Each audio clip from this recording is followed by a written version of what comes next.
এক মুসলমানের জিন্দেগির সব কিছুতে মনে রাখতে হবে তাকওয়া হলো তার প্রধান তার নজর।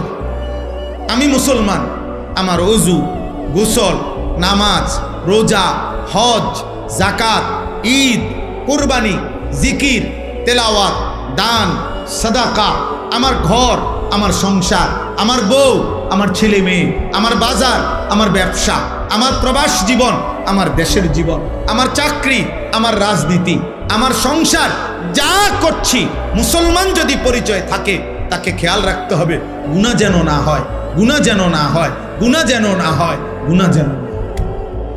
তাকওয়া, এরই নাম তাকওয়া।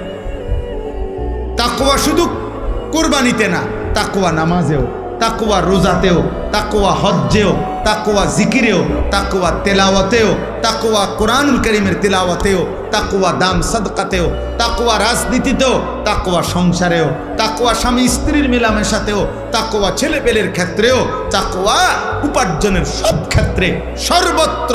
যুবক বলো, কিশোর বলো, নারী বলো, পুরুষ বলো, আমি হুজুর, আপনারা পাবলিক বলেন আর হুজুর বলেন, অলি বলেন আর মুরিদ বলেন, যাই বলেন, মুসলমান মাত্রই জরুরি তাকওয়া, তাকওয়া, তাকওয়া। গুনাহমুক্ত থাকা। আমিও আপনিও, আমিও কি হুজুরও পাবলিকও, বক্তাও শ্রোতা, ছোট বড় সবাই গুনাহমুক্ত থাকা।